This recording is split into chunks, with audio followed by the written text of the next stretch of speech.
ఏకంగా PVNR express highway మీదకి వెళ్ళాడు. వెళ్ళి ఊరుకున్నాడా?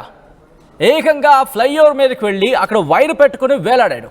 ఇది ఓ మందుబాబు హైదరాబాద్లో చేసిన హల్చల్. బిగ్ బ్రేకింగ్ న్యూస్ కింద చూస్తున్నారు. ఎందుకు బిగ్ బ్రేకింగ్ న్యూస్ అన్నట్టు ఒక్కసారి చూడొచ్చు.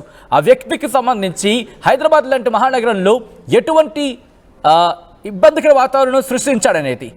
హైవే మీదకి వెళ్ళాడు. హైవే మీదకి వెళ్ళిన తర్వాత అక్కడి నుంచి కిందకు దూకేసే ప్రయత్నం చేశాడు. ఒకసారి మీరు చూడొచ్చు. ఆ ఫ్లైఓవర్ మీదకి చేరుకున్న తర్వాత కిందకు దూకేసే ప్రయత్నం. అది మందు తాకిన తర్వాత జరిగిన ఇబ్బందా లేకపోతే ఏం జరిగిందా అనేది ఇంకా పూర్తి స్థాయి మనకు క్లారిటీ రావాల్సి ఉంది. బట్ ఒకసారి మీరు చూస్తే అక్కడికి ఎక్కిన తర్వాత వైర్ పట్టుకుని వేలాడాడు. ఒక్కసారి చూడండి. అదుగు ఆ రెడ్ సర్కిల్లో మీరు చూస్తున్నారు కదా. ఆ రెడ్ సర్కిల్లో ఆ వైర్ పట్టుకుని వేలాడిన తర్వాత అక్కడ మీరు చూడొచ్చు. అక్కడ వాళ్ళందరూ అలర్ట్ అయ్యి కారు కవర్ ఉంటుంది కదా, ఆ కారు కవర్ని వాళ్ళు పట్టుకుని వాళ్ళు అతగాడు కింద పడిపోకుండా ఆ కారు కవర్ పట్టుకున్నారు. మీరు చూడొచ్చు అక్కడ మొత్తం పూర్తిగా కారు కవర్ని పట్టుకుని వాళ్ళు అలాగే వచ్చినారు. ఎప్పుడైనా కింద పడితే ఆ మనిషి ప్రాణం పోకూడదు అంటూ కూడా. మీరు ఒక్కసారిగా ఇటువంటి విషయాలు జరిగినప్పుడు మానవత్వం ఇంకా బతికే ఉంది అనే మాట వినిపిస్తూ ఉంటుంది. ఒకసారి చూడొచ్చు.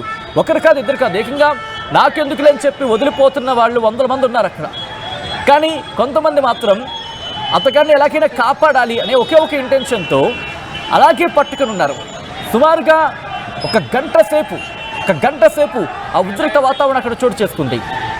ఎక్కడ పడిపోతాడు అని వాళ్ళ ఆందోళన వ్యక్తం చేయడం జరిగింది. సో ఇటువంటి నేపథ్యంలో అక్కడికి వెళ్ళారు. ఒకరు చేయి కలిపారు. ఆ కార్ షీట్ని అలాగే పట్టుకున్నారు. ఆ కార్ కవర్ని అలాగే పట్టుకున్నారు.